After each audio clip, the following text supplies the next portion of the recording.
That's why we do what we do right there, because there's a trade-off, right? You do have to work harder, but you save so much time. And when you talk about saving time, what's an hour? Think about we're in this to do this for life. Okay, so we're not talking hours here. We're talking. I mean, realistically, we're probably talking months, right? At least when you extrapolate over an entire lifetime of doing this stuff.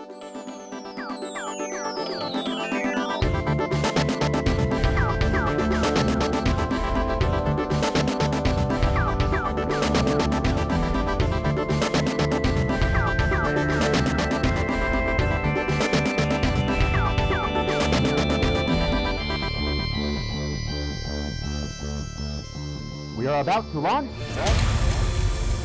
Solo round. Truth, not trends. What's up, everybody? Truth. Not trends, not trends. That's right. What's up? Back in TNT HQ studio live. 5255 College Avenue, Oakland, California. Hey. TNT Strength Podcast. This is the podcast where we help you maximize your strength as safely and efficiently as possible. My name is Jesse Schmidt. I've been a strength coach for 2,419 days. Holy moly. My name is Liam Bauer. I have been a strength coach for 35 years. Counting. How low can you go? That's right. How low can you go? That's right. Today, we are talking to you about absolute bare minimum strength and conditioning programming, how to find the least amount required to get the maximum benefit from your time out of the week. Let's do that. Let's not keep cramming 5 pounds of shit into a 10-pound bag. No, that's not it. 10 pounds of shit into a 5-pound bag. Yeah, anyway, you guys know what I'm talking about. That makes more sense. That's what I'm talking easily pack 5 pounds. That's right. That 10-pound bag is big. That's a lot of shit to be carrying around. But anyway, everybody's got too much shit in their programming. Let's cut it away, make it efficient, make it safe, make it effective, and let's get very, very brief. That's right. What we like around here. We're going to talk about how low can you go with your overall frequency of your programming, and we're going to talk about how low can you go with your number of exercises or amount of time that you're spending in each individual workout. That's right. Spoiler alert, it gets pretty low. Pretty low. But we're not going to give it away here. Nope. You have to keep listening to the very end for all the Easter eggs. That's pretty low, mister. If I had a rubber hose, I would beat you into I changed my mind. I'm reinstating all the bonuses. But before we get into that, we're going to tell you about our fantastic TNT supplements available at tntstrength.com. TAKU, what do we offer there? That's right. We have 5 amazing supplements over there at tntstrength.com. Supplements that we ourselves believe in and take every day, starting with, of course, whey protein, delicious, nutritious, chocolatey good. Yum. TNT lean mass support, whey protein. Delicious. We have, mind muscle connection, creatine, monohydrate. We want those muscles to be supported. We want that brain. We want everything to be happy and good energy and functioning smoothly. We've got gut biome. What is that one called? Probiotics. Probiotics. That's right. We want our gut health. Everybody knows about that. And there's a mind-gut connection too going on. Probiotics, good for your digestion, all kinds of good stuff. We got some fish oil, some good friendly fats. We all need that. That's what's good for you. What is that? Number 4. What else is we good at? Vitamin D3 plus K2. There we go. We want that vitamin D3. We've talked about that quite a bit. It's good for your immunity. Good for your bones. They work together synergistically. Yum. Yes. Not just K2, not just D3, but both of them together in one magic formula. That's right, people. At TNT Strength, we recommend a high-protein diet, mostly getting your nutrients from whole foods. But, if you got some gaps, supplements are a great way to help fill those in. And with that, enjoy this episode of Teeny Tiny, Ultra Minimal, How Low Can You Go? How low can you go? How low can you go?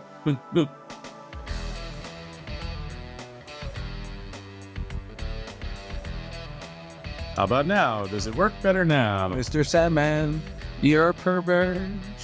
Mr. Sandman is sneak in my room, so covert. You're hiding in my closet at night. I think it's creepy when I see your eyes in the light. Okay, we're just going to talk really loud in this episode. We cut that stuff. All right, screw it. Didn't we cut that out? Let's talk about some stuff. Heidi ho, neighbors. That sounded a little creepy. Yeah.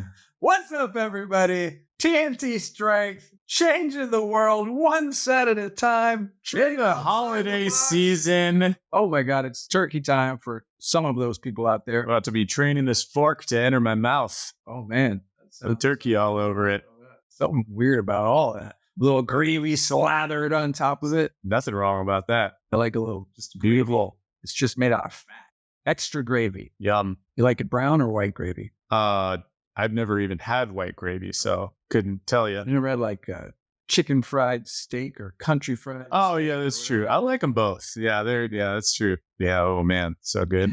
A little deep fried steak. Can't go wrong. What's up, everybody? It is that time of year. It is Thanksgiving out there in the places that pay attention to such things. But we are here live at TNT Studio talking about exciting things. Scintillating, I would say. Yeah, truly a spectacle to behold. I was trying to do my Howard Cosell. Not really.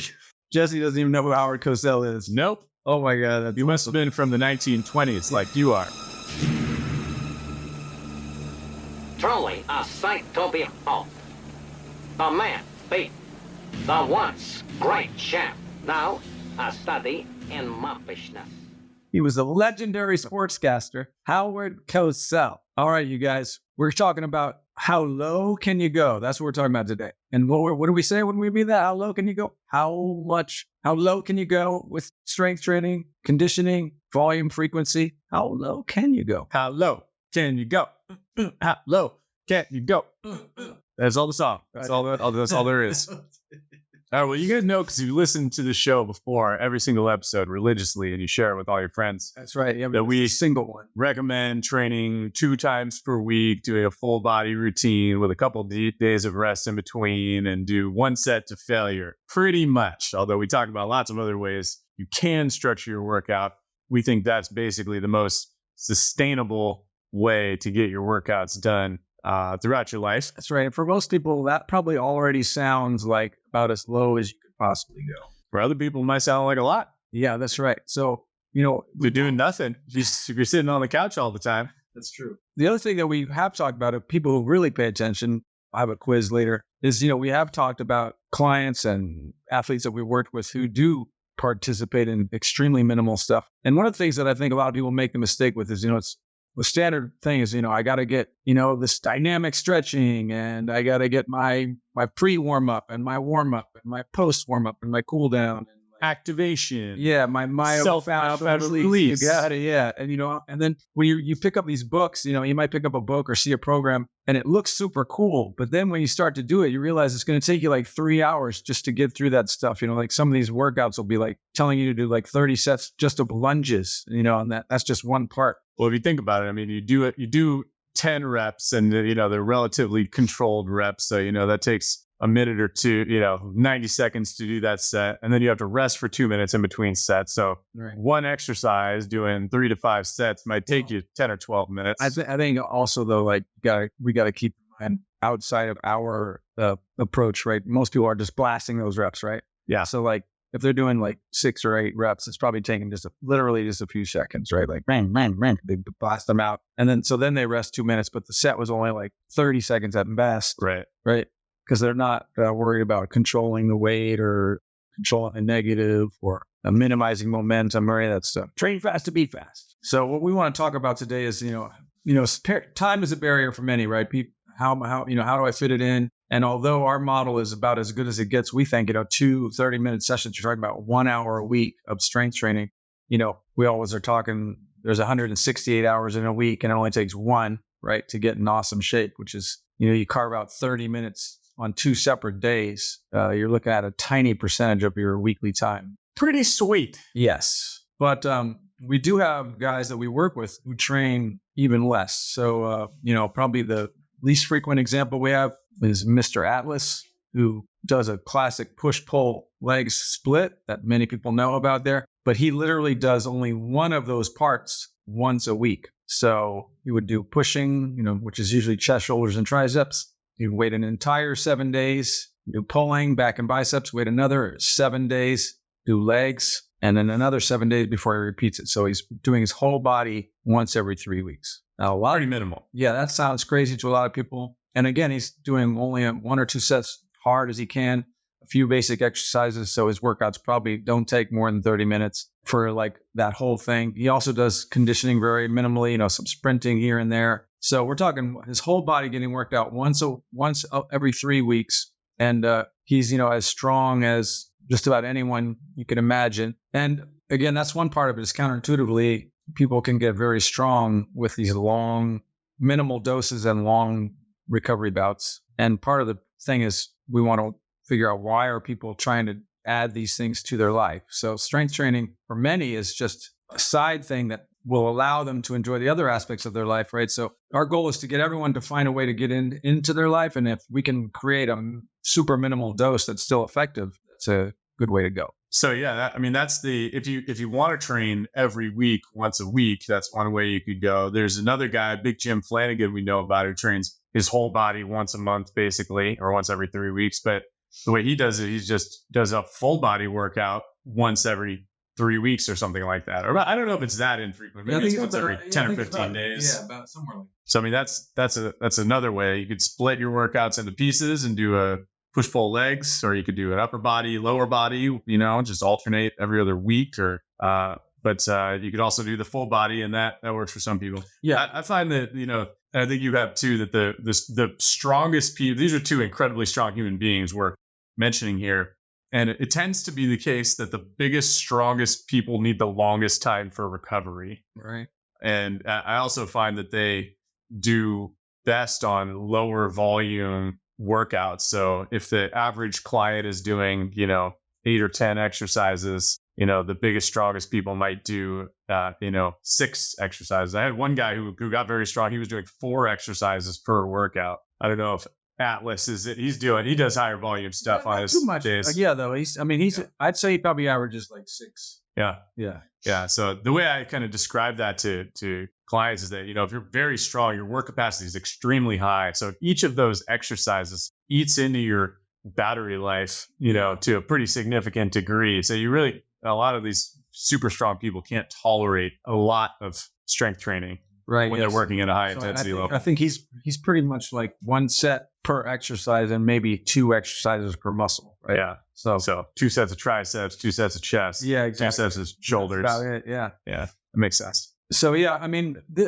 this is not new to some people out there. Obviously, there's for many people, especially in the HIIT niche, right? The book Body by Science was their intro to this whole world. And Body by Science, and it's recommended 1 minimal full body workout every 7 days, which was the big 5, right? Which is just 2 pushes, 2 pulls, and a big leg movement. They say it's supposed to take about 10 minutes or something. Yeah, I think 12 minutes is what they say on the book, and a lot of research has shown that 1 very hard workout every 7 to 10 days is enough for pretty much anyone. Again, we know some people love to be in the gym, and there's also other things, we have to keep in mind what else is going on in people's lives. Like, we work with athletes. Athletes usually have a lot on their plate. And unfortunately, they're also trying to cram tons and tons of strength and conditioning in, mistakenly, in my mind. I work with a lot of combat athletes, meaning, jiu-jitsu, MMA guys, stuff like that, and again, they have so much going on, technical stuff, and it requires energy to practice, striking, grappling. So now trying to add a separate strength and conditioning component on top of that is quite demanding. So you need to keep that in mind as well. If you're not doing stuff like that, like sports that are super demanding, you could probably get away with more. The other model that we use a lot besides our standard, like twice a week, full body, is that idea of which we've talked about quite a bit, is that alternating strength and conditioning workouts 3 times a week, so that over the course of every 2 weeks, you'll get 3 strength workouts and 3 conditioning workouts. So you're working out Monday, Wednesday, and Friday, but on week 1, you're strength training Monday and Friday and conditioning on Wednesday. Week 2, you're conditioning on Monday or Friday and strength training on Wednesday. That's a model that's super sustainable for almost anyone, I think, and you could plug it into almost any athlete's schedule, or if you're just an average person looking for minimal but effective stuff, really sustainable. Keep in mind that you could even play within there, whether your conditioning workouts are, again, more high intensity based and briefer interval styles, or whether you like to do longer conditioning stuff. You can mix and match those components. You could even mix and match the strength components. You could do an upper, lower on the week one, and then total body on the single workout week, right? You can do, the push pull thing. You can do whatever you want. So again, these things are limited really only by your imagination. Part of the secret to this stuff is keeping records and paying attention, and then experiment, right? Keeping it interesting for yourself. Yeah. You want to find what works for you, but you need to, part of that is write things down and then pay attention to how your body seems to respond. So there's a bunch of different ways you can sort of play around with the frequency of lower volume training, because this is runs contrary to the no days off crowd that thinks you need to be doing strength training every single day. And we believe in moving every day. I mean, when clients ask us what should they do on their non-strength training days, we recommend lower intensity stuff like walking or a light jog or yoga or a swim, or maybe some stretching, or hit the elliptical or something like that that's not going to interrupt the recovery from the strength training. We know if we're making progress in the strength training because we're recording our progress always. You should be able to get more reps with the same weight next time, or more time under tension with the same weight next time, or be able to increase the weight to get, around the same number of repetitions or time that you did, the last time around. And so that stuff, as Liam says, keeping records is always of the utmost importance. Yeah. I was going to say, there are many ways to play with this, but another thing you can think about is you could do physical stuff sub-maximally if you like to move more frequently, right? That's also okay. You can work really hard, because we know that part of the benefits of strength training the most are going to be had from taking those sets to a place that's challenging. We recommend training to momentary muscular failure in your work sets. So if you love to move, you could do super sub-maximal stuff, push-ups and sit-ups or chin-ups or jumping jacks or anything that you like, if they're sub-maximal and you're not really dipping into your recovery ability.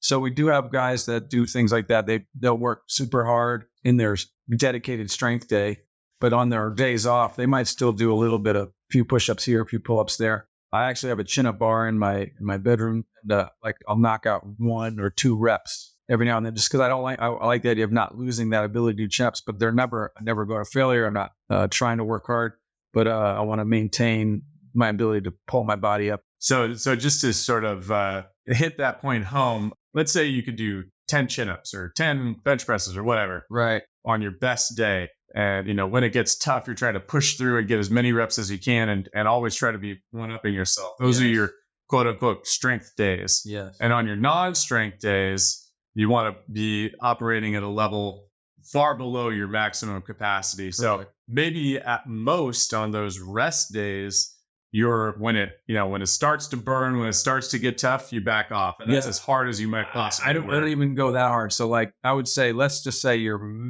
best day, fresh, you could do 10 chin-ups, and literally you can't do the 11th one. Yeah. So I would never do on those quote unquote off days. I wouldn't do more than 5. Yeah, like 50% or less. It's kind of funny. I've been thinking about this lately, because in college I had a basketball court close to where I was living, so I was playing basketball every day, and I was kind of a bro, so I was my leg stuff. Yeah, I did lift legs, but what I would do is I would play a bunch of basketball, and then I would do push-ups and chin-ups every day, and I had this routine where I would try to do, I don't know, it was 5 sets of 8 chin-ups and 5 sets of 30 push-ups or something like that. Right. And I remember I would try to do that every single day. And what would happen is my body would shut down after, I would go 3 days in a row, and I would be able to do the whole program. Totally. And then on the 4th day, I was ready to go, and I would get into it. I would get 2 chin-ups. And be what the hell is this? My body would just shut it down. I'd be well, I guess I'm taking the day off. Yeah. So if you follow the recommendations we're making here, and you don't make the mistake that I was making in college, which is basically ignoring rest, you'll get better results. You'll feel better. You won't have injuries like you might otherwise, and you just drive better results. That's stronger. A counterintuitive thing for some, especially again, people in the high intensity training niche, are always thinking train to failure or don't work out, right? And again, there's nothing wrong with practice. So I think of this as like the difference between training and practice. So like, let's say chin-ups is something you want to get good at. And this is a formula that I've used with great success with many people, is this exact formula I described. So you find out what you can do, but you can do as many days as you want. You could train every single day for chin-ups, because think of it as practicing chin-ups. And again, but you never do more than 50% of your max. So if my max is 10, I could do sets of 5 throughout the day. I could do a set of 5, and a couple of hours later, I could do a set of 5. A couple hours later, I do a set of 5. And now I've already done 15 reps, but none of those were like max efforts that are really taxing my recovery ability. And you could do that for months on end. And then you could take a few days off and you could retest it. You'll probably get more, right? You will have increased, because, and kind of the colloquial term for this is sometimes called greasing the groove, right? You're creating those neural pathways, right? Just like anything else, you're learning how to be more efficient and more effective at the thing that you're trying practicing to the movement. You get better with practice. Exactly. I think one thing to keep in mind with chin-ups specifically, or just could be maybe a push-up is really hard for you, or something like that, is even if you can't do a single rep, attempting to do that single rep is really hard work for your body. So if you think, oh, well, I didn't do any reps, so I didn't do any work, that's not necessarily true. So what, at the end of the day, we're all trying to do on our strength trays is exert a maximal effort. So if you exert a maximal effort and you fail to get even one chin up, but you work as hard as you can, you've still worked as hard as you can, and you still need to recover, even if you didn't get your chin over the bar. Exactly. Or if you didn't lower your chest to the ground and get back up. So keep that in mind. We all need to balance the hard work days and the days where we rest enough that we don't interrupt our recovery. Yeah. And, part of this is, again, you have to be willing to experiment. You have to be willing to track things, as we said, but it's a good place to start. Like I think people often go the other way. They try to see how much can they fit in, and then they, break down, they get sick, they wear out, or they get frustrated. They're searching for that perfect amount. But we've always said, start with one set. If it doesn't work, there's only one place to go, right? You could always add another set. If you're actually doing it the way we prescribe, it's going to work 99.999% of the time. But, for me, for instance, there's a lot of things I enjoy in my training, and I can't get all those things every single workout, every single time. So like my current program, I'm alternating. On one week, I'll do more dynamic stuff with, body weight, chin-ups and dips. And, I like to do things that are not usually like considered HIIT stuff, like kettlebell swings and, again, different tools. I'll do workouts like that. But then every other workout, I'll put in a more traditional, like slow, controlled, all the sets to failure, that kind of thing. So again, I'm alternating. And those other days when I'm goofing off with the others, they're not to failure. So it's not taxing me as much, but I'm still getting movement that I like, having fun, using my body, moving things around. The other thing you can do is, again, you don't have to get every single element done every single day. You could Monday do a really hard strength training routine, 6 or 10 exercises taken to failure. Take Tuesday off. Wednesday, you can do a nice total body stretching routine, whatever that is, comprehensive, handful of stretches, 20, 30 seconds holding them, dynamic, static combination. Take Thursday off. Friday, you could do some interval training. Have a big hill that you like to sprint up, or get on the air bike, crank out some, 30 seconds on, 90 seconds off, whatever you enjoy. Take the weekend off, and then just keep on spinning out workouts like that. You've really only done each thing once, but you're still moving your body 3 times, and you're getting a little bit. And trust me, just one of each of those things consistently done for weeks and weeks and months, you are going to be 1,000 miles ahead of people who are not getting stuff done. Yeah, for sure. Hey, what are those guys doing here?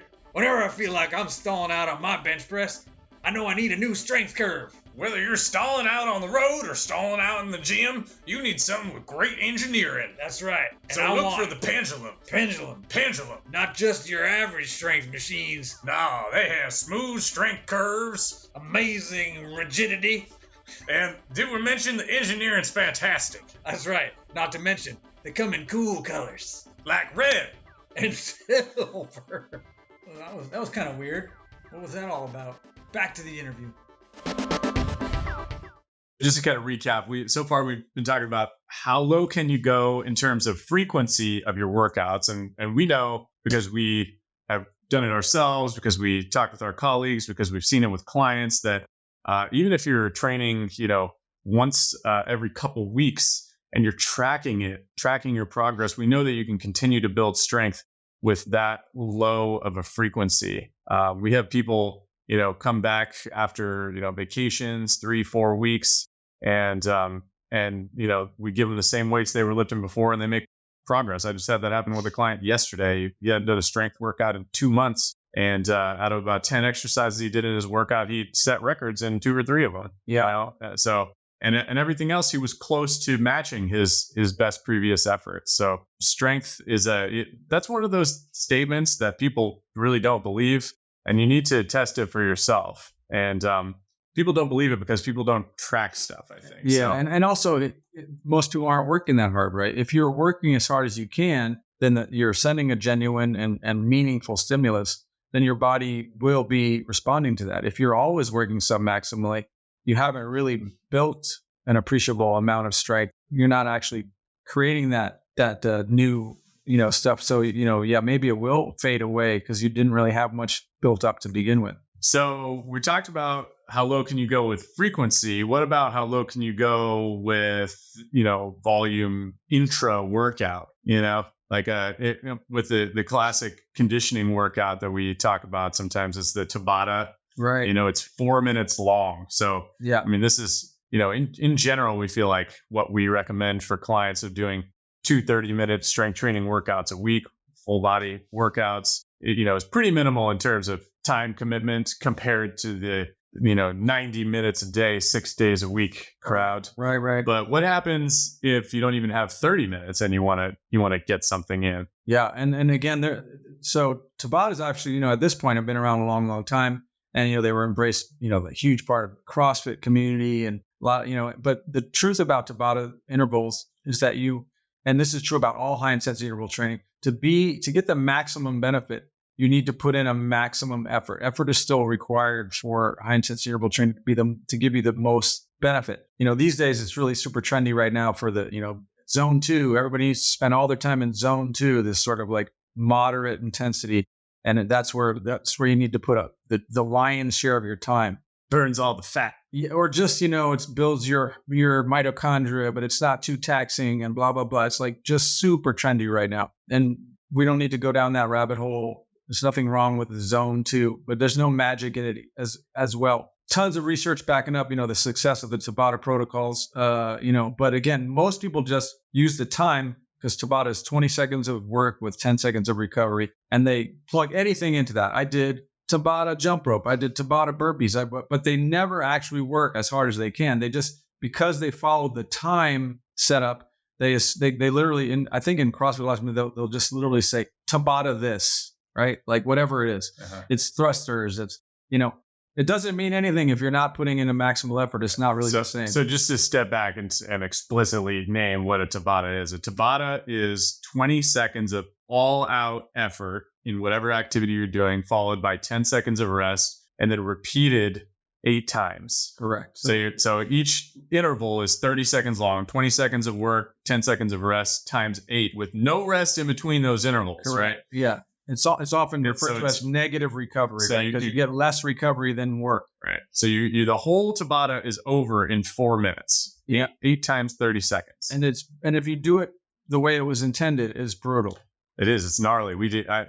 Most common way we do them at TNT is with our Airdyne bike, or it's kind of like an assault bike if you've used one of those. I put somebody through a rebounder Tabata where he's doing an air sprint on our little mini trampoline. I also used the Tabata as a finisher with some clients recently, which worked amazingly well. I had them do a push-up Tabata. They were absolutely crushed. Yeah. I had to change the plan on the fly because I thought they were going to do 8 rounds of push-ups, and they made it through the first 2 rounds and they were just smoked. Yeah. And these are good. These are like, they're 30-somethings. They're in good shape. They've been training hard for a while. I had to cut it in half and split the second half into I've made them do a TRX Tabata. There we go. So that worked out really well. So they only did 4 rounds of push-ups and 4 rounds of rows, and they still were just annihilated. Yeah.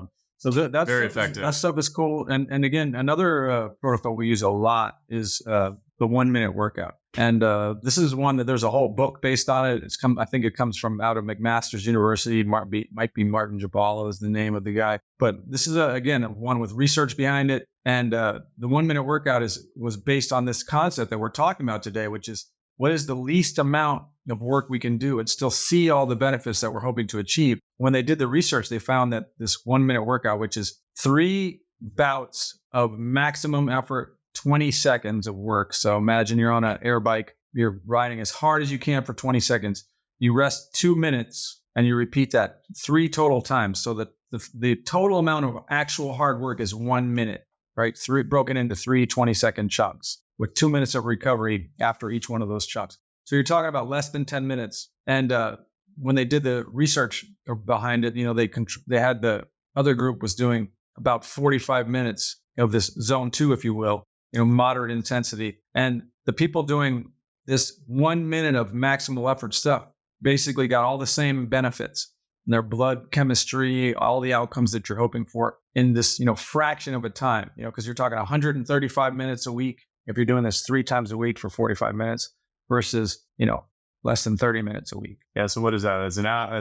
That's 2 hours and 15 minutes if you're doing the 45 minutes times 3. Right. Or, the 1 minute workout doesn't literally take 1 minute because you're resting for 2 minutes. Again, it takes 6 minutes. Yeah, it takes less than 10 minutes. So in under 20 minutes, you can get the same cardiovascular and other benefits as if you were spending 2 hours and 15 minutes. Right. So that's why we do what we do right there, because there's a trade-off, right? You do have to work harder, but you save so much time. And when you talk about saving time in a vacuum, like saving, it's like, oh well, what's an hour? But think about we're in this to do this for life. Okay, so we're not talking hours here. We're talking. Realistically, we're probably talking months, right? At least when you extrapolate over an entire lifetime of doing this stuff. So, if you're 20 years old and listening to this, then you might think like, oh, well, I got hours to spare. Yeah. But if you're 70 years old and listening to this and you can save months,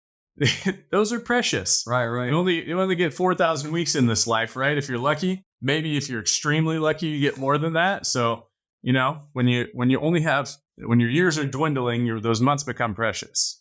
Yeah. So this is the one that we use quite a bit, the 1 minute workout. And again, we combine. I often combine it in the same session. So speaking of minimal, so like for the strength, I'll do a strength workout, and I'll usually just do 3 exercises: a big push, a big pull, and a big leg exercise. So it might be a horizontal chest press, horizontal row, and a leg press, and then you could do sets to failure. You could do any protocol you want. More extended stuff, you could do it as a circuit, like a 3x3. You could do 1 set to failure of each one, and then add on this 1 minute workout, which again takes 7, 8, 10 minutes at the most, based on recovery.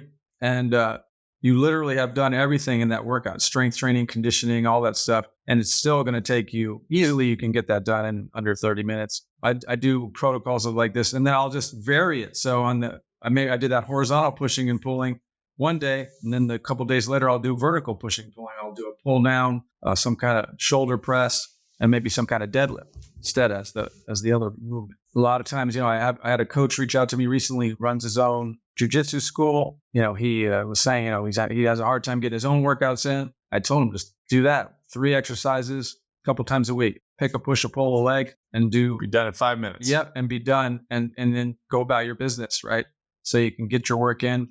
And, if you do 2 of those a week, you can hit everything. It sounds like nothing, but it still has a really huge positive benefit. Yeah, this was something I was going to bring up earlier is, we listen through these, different lenses. A lot of the time on social media, when you hear people talking about this topic, I think people are talking about optimization of like, how do we squeeze out the absolute most we can? And, if you have all the time in the world and you're just obsessed with this stuff, then there are tons of ways that you can optimize. But if you just want to be consistent and you want to get great results, follow these recommendations that we're giving, and you will get great results. And a third perspective is, if you're currently doing nothing, if you also, if you want to get great results and not, jump into training an hour a day, 6 days a week, then here you go. Here are some sort of low hanging fruit recommendations. And you could even, if you're just starting out, work at a lower intensity in some of these things and ramp up the intensity as you get in better shape. Yeah, keep in mind, right, the more deconditioned you are, the less it takes for it to be challenging, which really makes it easy for you to, in a sense. It seems like that doesn't make sense, but it doesn't take a lot to stir things up and start to cause changes, positive adaptations. Another guy who I see who's been around a long time, if anybody's really into the strength game, is Clarence Bass, who was a long time author, researcher. He was a bodybuilder, world famous in the bodybuilding world. He's in his 80s now, been training continuously for his whole life, basically. He started out as an Olympic weightlifter. He got into bodybuilding. He was a successful bodybuilder. I think he won Mr. America when he was in his 40s, like the master classes. He's in his 80s now, put out tons of amazing books over the years, always looking at the latest research. And his current program has gotten down to the point over the last 10 years or so where he does one total body strength training workout a week and one conditioning workout a week. And he feels like he wishes he started doing it much sooner. That it's so beneficial. And he needs to come on our podcast. Yeah, I've been trying, and unfortunately, I haven't been able to get him on yet. We'll do a Tabata interview. There we go. Mr. Rest.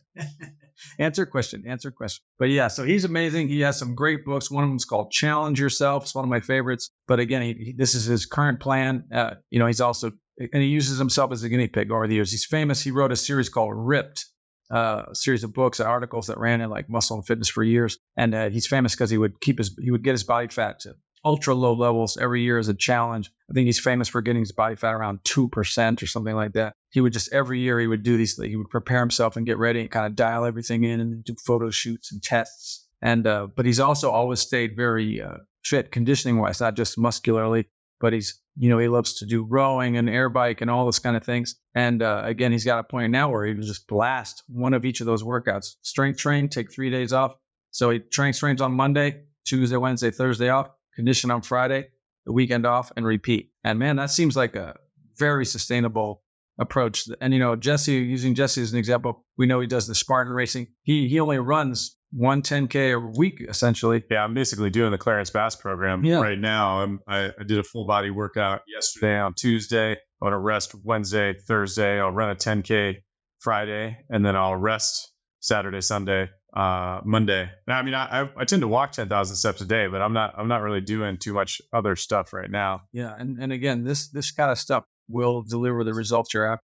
He's 80, I'm 36. It's working for both of us. Yeah. And again, he by his own admission wishes he had started doing it when he was in his 30s, right? He's gone off in different paths, but always come back. He's been a hit guy for years, and he's always come back to that and never recognized that it's safe and efficient. So one last workout structure we should mention is called the 3x3, which you wrote about on our TNT blog, tntstrength.com. And a 3x3 is a really fun, how low can you go workout, because the whole point of it is to finish it as fast as you can. So the 3x3 is like a big 3 where you choose a push, a pull, and a big leg exercise, like either a leg press or a squat. And you do each set. So I do let's say it's a push up, a chin up, and a squat. So I'm going to do as many chin ups as I can until I fail. I'm immediately going to go to the push up, do as many push ups as I can until I fail, immediately go to the squat until I fail. And then I go back around to the chin up, and I'm going to do 3 rounds of each of those exercises, all taken to failure. I've seen some of these 3x3. I saw one that I put a client through that lasted about 7 minutes. Yeah. They're just, it's ridiculously brief workouts, and you're training to failure, right? So you're stimulating new strength and muscle. Ironically, even though it's over in a very short amount of time, that you do 9 sets. It's guaranteed that you're going to do 9 sets. So for a lot of our clients, that might actually be a higher volume than a normal workout they might do. And, so it actually, that workout appeals to, broader, I've found over my years of talking about it, that it appeals to a broader audience. Some people who look at 1 set will never work, blah, blah, blah. They go, 3 sets of each thing. That's not so bad. Yeah. again, going to failure is what is part of it. It's you expect those numbers to plummet. They usually target the first round with, if you're using a weighted thing, like a push or pull that's weighted, not just a body weight one. They're expecting, the higher reps on the first round. So they might be getting 15 reps on your upper body and, 20 plus reps on your lower body on the first round through. And then they expect, the second round to drop considerably. And then the third round drop even more. And that's all normal. Basically cut it in half. So if I do 10 chin-ups on a round one, I'm going to do maybe 5 on round 2 and like 2 or 3 on the third round. It can be dramatic how much your ability will plummet, and that's often a surprise for people who are not used to doing that. So I think I describe it as like the hardest 9 sets you'll ever do or something like that. But yeah, they're pretty tough. It is a brutal one, and it can. If you're not used to that, it could make you sick. You could get nauseous. It's so demanding on your system. It's having global metabolic effect. So it's good for your conditioning. I know it's often connected with Matt Brisky, who we've had as a guest, who's been a long time HIIT guy. He's written some awesome books. He's also, he's at Princeton. He's been at Princeton for years, and his name is often tied to inventing it, although I think he claims he didn't invent it, but most people tie it to him. And that's a workout that he's included in his own training for decades, and it's been really effective. He was also a 400-meter sprinter for many years, and that was a big part of his life. I'm not sure if he's doing that anymore, but he's an awesome guy. His books are worth looking into. You can check out the podcast, and I'm sure that he's out there, but his books are great. Woo-wee! How low can you go? That's right. How low can you go?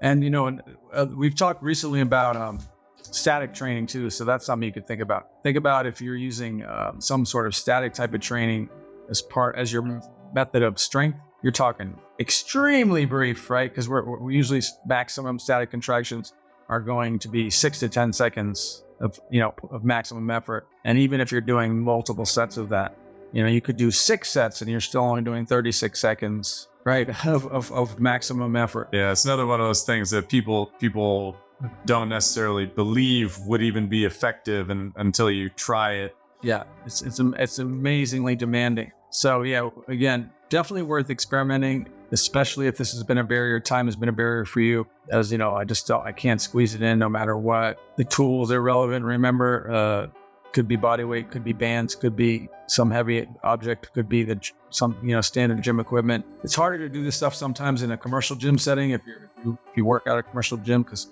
trying to do a 3x3 or whatever, people might get in your way and all that kind of stuff.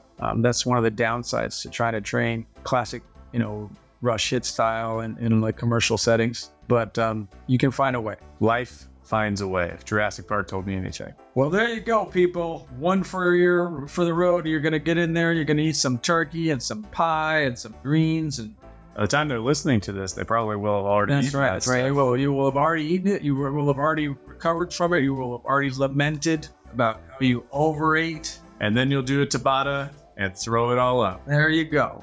Boom, baby. What's up, people? Thank you so much for listening to this episode of Truth Not Trends. That's right here at TNT Strength Headquarters, Truth Not Trends. Please, if you enjoyed this episode, subscribe, rate, and review us on whatever platform you're listening to us on.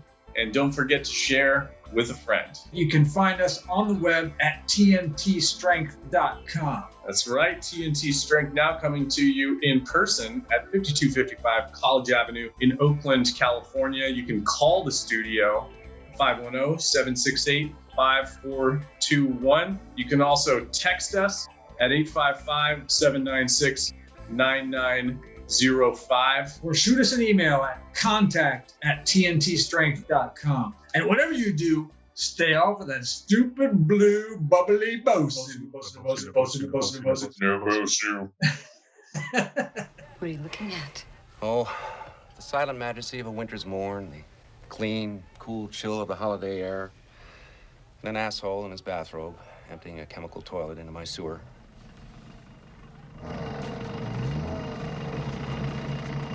Shitter was full! Ah, yeah. You checked our shitters, honey? Mixed and edited by Desmond McNeese for We Mixed It, LLC. Go to whatsoundsawesome.com. Change my mind.